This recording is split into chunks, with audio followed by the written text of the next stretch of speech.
Carusi si fa per dire, dice Carusi. In tema estivo mi vinni il dubbio, ma i zoccoli, ciabatte di legno, perché si chiamano così? Saluti da Fabio e Roberto che mentre lavorano ascoltano sempre alla Catalla. Bene. Perché lo zoccolo è come quello dell'animale, penso, no? Sì, probabilmente sì. Utilizzando il termine utilizzato per identificare l'unghio o l'unghia dell'animale, che poi dipende che unghia è, perché se tu vedi l'unghia del cavallo dici inghia che unghia, capito? Spieghiamola bene sta cosa. Allora aspetta. Ci sono due tipologie. Ma non ce l'hai aria sulla quarta corda? No, il mondo di Quark, non ce l'hai? No, ci sarà da qualche parte. Da qualche parte sarà.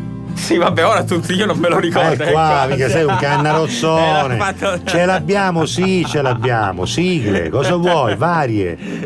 Video sigle programmi TV. Guarda, c'è scritto qua pure. Sì, secondo me. Sigle programmi TV. Allora, come si chiama? Il mondo di Quark. Vediamo se c'è. Oppure Super Quark. Dov'è? Super Quark. Qua, senti qua, aria sulla quarta corda, senti. Toniette, il tono con cui hai risposto Super Quark mi ha indisposto. Comunque andiamo avanti. Aspetta, ci vuole un poco di eco? Certo. Ci vuole un poco di riverbero di quello televisivo? Sì. Benvenuti al mondo di Quark. Sì, grazie. Oggi parliamo dello zoccolo. Sì, esatto, perché abbiamo dei dubbi qui, insomma. Lo zoccolo?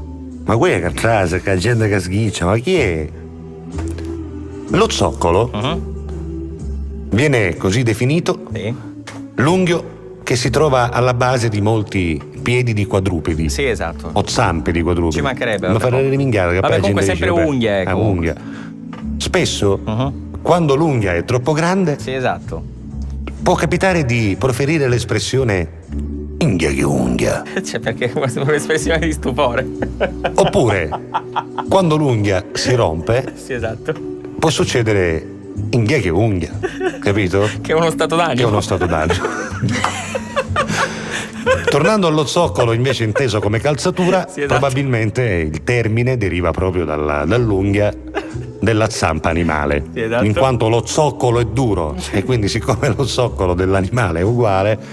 Poi c'è il termine femminile zoccola, sì, esatto, spesso utilizzato per definire nella Campania, certo, il topo di grandi dimensioni. Ci mancherebbe. Quello che comunemente al nord viene detto pantegana, sì, dalle nostre parti sugge mattogno, sì, in Campania viene detto zoccola.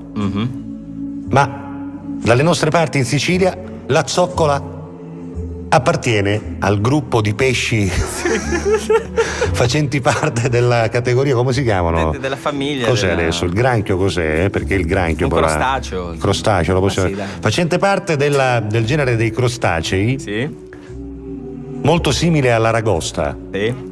Molto simile alla cicala, comunemente chiamata ascea. Cicala di mare. La cicala comunemente chiamata ascea. Esatto. La zoccola invece presenta un guscio più duro, sì, motivo per il quale viene appunto detta zoccola. Esatto. A volte zoccola viene utilizzato anche in maniera volgare, ma siccome sono le 12:23 vi devo parlare di un amico, questo ve lo spiego nella prossima puntata. Ci rimettiamo solo nicchie che unghie per adesso. Ecco,